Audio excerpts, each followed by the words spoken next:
Vous êtes sur RTL. Olivia Grégoire est l'invitée d'RTL Soir. Bonsoir Olivia Grégoire. Bonsoir Thomas Soto. Déjà très simplement pour commencer, ça correspond à quoi très concrètement l'économie sociale, solidaire et responsable ? Alors, l'économie sociale, solidaire et responsable, c'est deux choses principalement. C'est premièrement s'adresser à un écosystème. Qu'est l'économie sociale et solidaire, qui est un écosystème très vivant en France. Ce sont les associations, les mutuelles, les fondations, les coopératives, tous ceux qui aujourd'hui travaillent au profit du sens, du lien, plus que pour seulement le profit. Ça représente combien de personnes ?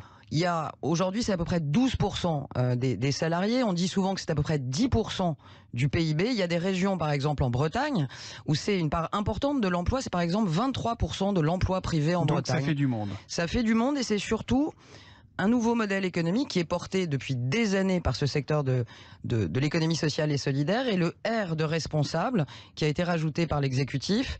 Ça explique que j'ai vocation à faire en sorte que tous les acteurs de l'économie se parlent pour mieux responsabiliser le capitalisme. Les petits acteurs de l'ESS qui ont souvent de très bonnes idées et des modèles économiques où il n'y a pas que le profit qui fait sens, où il y a l'impact social, l'impact en matière de solidarité, et les grandes entreprises, les moyennes et les grandes, qui doivent s'inspirer de ces pratiques. Aujourd'hui, c'est 1,3 milliard d'euros qui est posé dans le plan de relance sur quasiment l'intégralité des lignes de tous les ministères. Vous avez de l'ESS à l'éducation nationale, au travail, à l'écologie, vous en avez au tourisme, il y en a au sport, il y en a partout. L'économie sociale et solidaire, c'est une économie qui est interministérielle.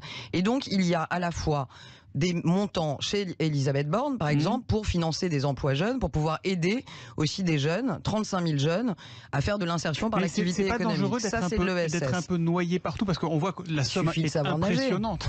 La somme est impressionnante au final, 1,3 milliard, vous nous le dites, mais c'est jamais simple d'aller récupérer une ligne de crédit ici, une demi-ligne de crédit là. Est-ce que ça n'est pas une entrave à l'action ? Alors, c'est peut-être pour ça, je sais pas que j'ai été nommé là. Je crois pas que ce soit une entrave. Il faut aller parler avec ses homologues, ce que je commence à faire et ce que j'ai déjà fait. Il faut se mettre d'accord avec eux sur ce qui relève de l'OSS dans leur programme, ce que je fais. Et après, il faut bosser ensemble et avancer. Un exemple, le ministre de la Santé. Olivier Véran, il y a plus de 6 milliards aujourd'hui pour rénover les EHPAD. Les EHPAD, il y en a 6 000 en France. Il y en a 2200, 30% qui sont non lucratifs.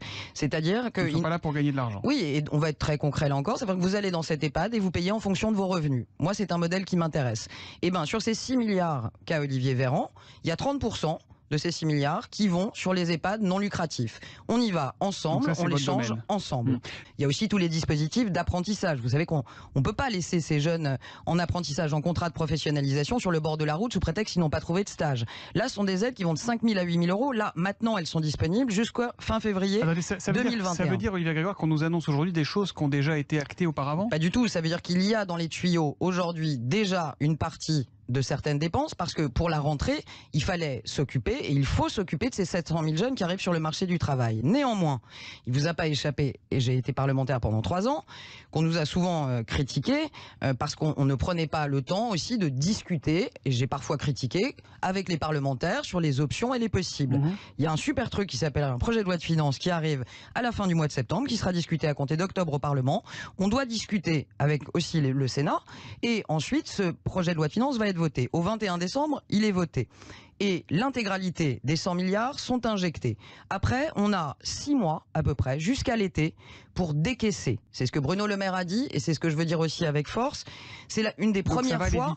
Et c'est une des premières fois qu'on risque d'avoir un sujet inverse à d'habitude, c'est-à-dire, je prends mon secteur, les associations, les coopératives, les fondations ne vont pas avoir à venir me demander de l'argent va être là, ils vont avoir à me demander des projets, et moi je vais devoir mettre des projets en face de ces enveloppes. Donc j'ai un projet, et vous me dites, je vous donne l'argent et ça va aller vite, c'est ça ? Exactement. Ok.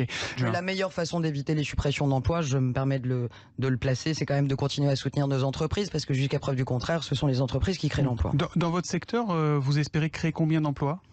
Je ne prendrai pas l'engagement en termes de milliers de postes. L'économie sociale et solidaire, par exemple, sur des pans entiers de contrats jeunes, par exemple, le parcours emploi-compétences, il y a 80 000 emplois qui vont être sponsorisés par l'État à hauteur de 30 à 60%.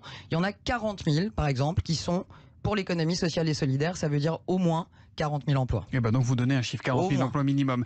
Avant de rentrer au gouvernement, vous étiez donc député, vous avez déposé une proposition de loi qui devait permettre de faire en sorte que la participation et l'intéressement puissent concerner tous les salariés et plus seulement ceux qui sont dans des boîtes de plus de 50 salariés.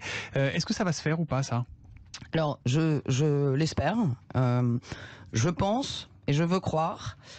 Je ne crois pas à la conditionnalité. Je crois que la confiance, ça ne se conditionne pas. Il faut aujourd'hui donner confiance à nos entreprises, à nos entrepreneurs pour sauver l'emploi. Mais je crois que les contreparties, ça se travaille. Et je vais plaider fortement, lourdement, pour qu'en matière de contrepartie, il y ait au moins un dispositif de partage de la valeur, c'est-à-dire intéressement, participation ou actionnariat salarié, mis en place dans les entreprises qui seront aidées par le plan de relance. Donc vous ne lâchez pas l'affaire? Je ne lâche pas l'affaire.